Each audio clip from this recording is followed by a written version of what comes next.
Going in depth now on a wildfire that sparked nearly a month ago and is not out. It's the Silver King fire burning in Piute County outside of Marysvale, which is along Highway 89 south of I-70.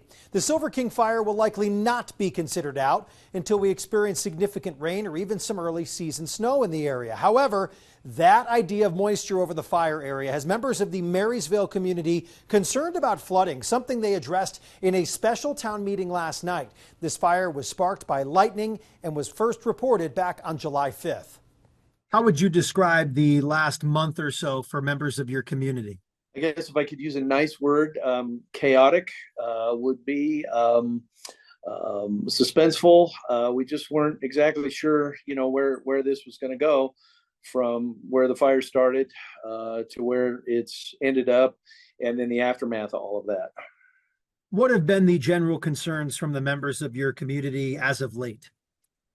Well, as of late, the fire has subsided somewhat in at least for folks worrying about it. As you can see, there's still the smoke column behind me. There's still active fire. They're still treating that. I believe they go to local control this weekend. So that means the Beaver Ranger District will be taking over from the teams that came in.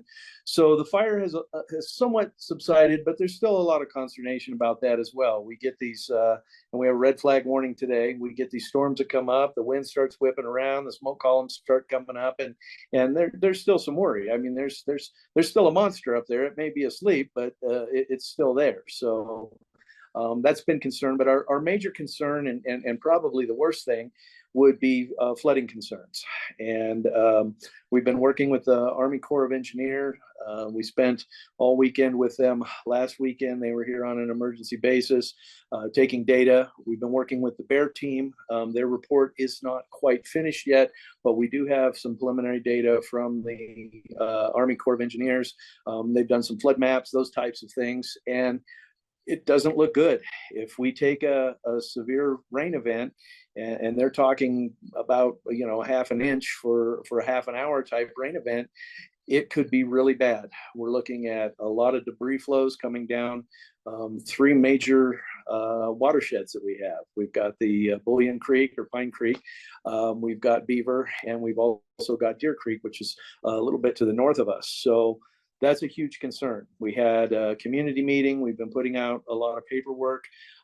I have to predicate that with, we are a very small volunteer fire department. On a good day, I may have 3 or 4 people. On a really good day, I could have 8 or 9 if everybody's around. We have a small sheriff's department.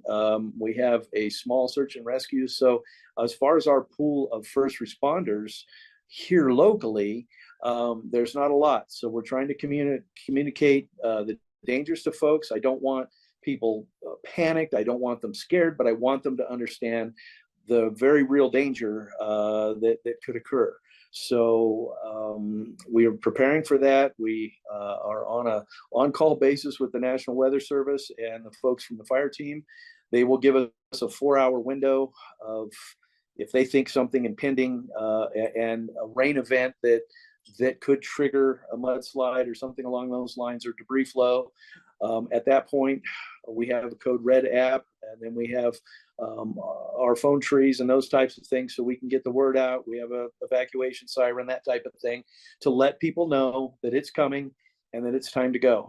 And we covered that at our meeting last night. I think the vast majority of folks understand and get it.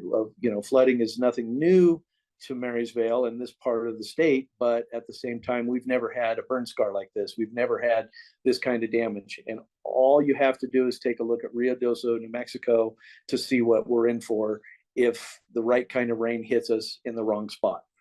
And you know that, Chief. Obviously, that's a very real possibility, not just in the immediate future, but for how long that burn scar could give that flash potential. So this is not just a short-term thing. No, it is not. They said it could be up to 5 years. And so there's a process. Right now in the initial phase, they're gathering information. They're doing what they need to do. We've put in for grants, of course, for flood control, possibly the Corps of Engineers, whatever the Bear team needs to do. But again, we're a very small town.